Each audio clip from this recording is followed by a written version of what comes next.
What's the meaning of alder?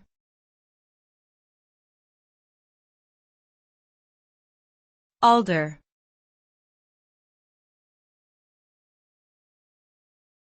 Alder.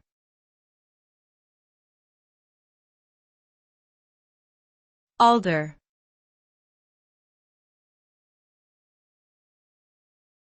Alder.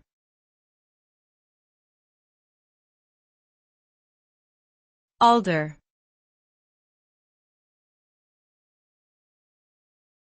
Alder refers to a type of deciduous tree that belongs to the birch family. It is known for its distinctive bark, which is smooth and grayish in color. The leaves are dark green and serrated, and the tree produces small cones that are typically used as a food source for birds and other wildlife. Alder is also known for its ability to fix nitrogen in the soil, which can be beneficial for other nearby plants.